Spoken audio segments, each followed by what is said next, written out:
Iqbal Jinnah and the concept of Pakistan نظریاتی طور پر کانگریس کے مسلم رہنماؤں سے الگ ہو گئے۔ اقبال 1920 کی دہائی میں لیگ کو دھڑے بندیوں سے دوچار کرنے کی وجہ سے مسلم لیگ کے سیاست دانوں سے بھی مایوس ہو چکے تھے۔ اقبال کو یقین تھا کہ صرف جناح ہی ایک سیاسی رہنما تھے جو اتحاد کو برقرار رکھنے اور مسلم سیاسی با اختیار بنانے کے اور لیگ کے مقاصد کو پورا کرنے کے قابل تھے۔ جناح کے ساتھ ایک مضبوط ذاتی خط و کتابت قائم کرتے ہوئے اقبال جناح کو لندن میں اپنی خود ساختہ جلا وطنی ختم کرنے، ہندوستان واپس آنے اور لیگ کی ذمہ داری سنبھالنے پر راضی کرنے میں بااثر تھے۔ اقبال کا پختہ یقین تھا کہ جناح واحد رہنما تھے جو ہندوستانی مسلمانوں کو لیگ کی طرف کھینچنے اور انگریزوں اور کانگریس کے سامنے پارٹی اتحاد کو برقرار رکھنے کے قابل تھے۔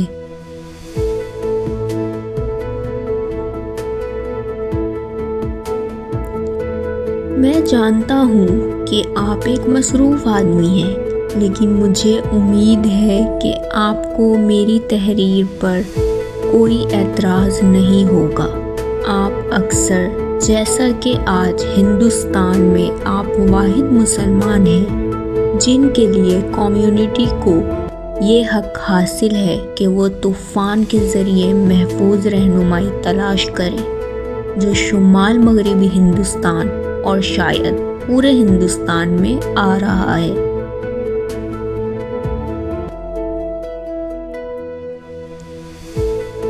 جبکہ اقبال نے 1930 میں مسلم اکثریتی صوبوں کے خیال کی حمایت کی، جناح نے دہائی تک کانگریس کے ساتھ بات چیت جاری رکھی اور صرف 1940 میں پاکستان کے مقصد کو سرکاری طور پر قبول کیا۔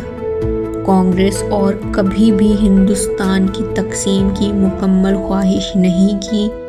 جناح کے ساتھ اقبال کی ذاتی خط و کتابت کو بعض مورخین نے قیاس کیا ہے کہ جناح کے پاکستان کے نظریے کو قبول کرنے کا ذمہ دار تھا۔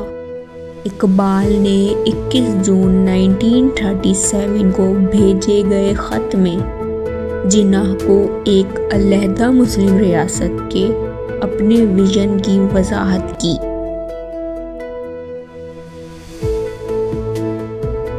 مسلم صوبوں کا ایک علیحدہ وفاق جس کی اصلاح میں نے اوپر کی ہے، وہ واحد راستہ ہے جس کے ذریعے ہم ایک پرامن ہندوستان کو محفوظ کر سکتے ہیں اور مسلمانوں کو غیر مسلموں کے تسلط سے بچا سکتے ہیں۔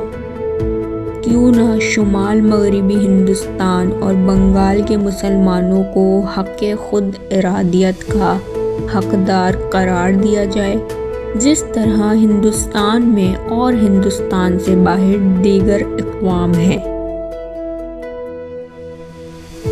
پنجاب مسلم لیگ کے صدر کی حیثیت سے خدمات انجام دینے والے اقبال نے جناح کے سیاسی اقدامات پر تنقید کی، جس میں پنجابی رہنما سکندر حیات خان کے ساتھ ایک سیاسی معاہدہ بھی شامل تھا، جسے اقبال نے جاگیردار طبقات کے نمائندے کے طور پر دیکھا اور بنیادی سیاسی فلسفے کے طور پر اسلام سے وابستگی نہیں کی۔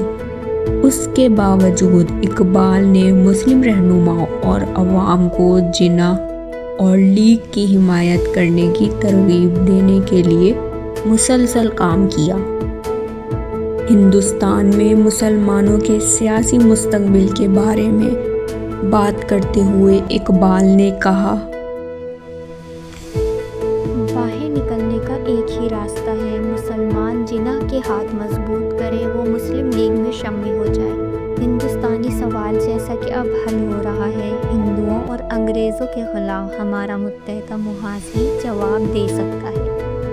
اس کے بغیر ہمارے مطالبات تسلیم نہیں ہوں گے۔ لوگ کہتے ہیں کہ ہمارے مطالبات فرقہ واریت کا شکار ہیں، یہ سراسر پروپیگنڈا ہے۔ ان مطالبات کا تعلق ہماری قومی وجود کے دفاع سے ہے۔ متحدہ محاذ مسلم لیگ کی قیادت سے ہی بن سکتا ہے اور مسلم لیگ جناح کی وجہ سے ہی کامیاب ہو سکتی ہے۔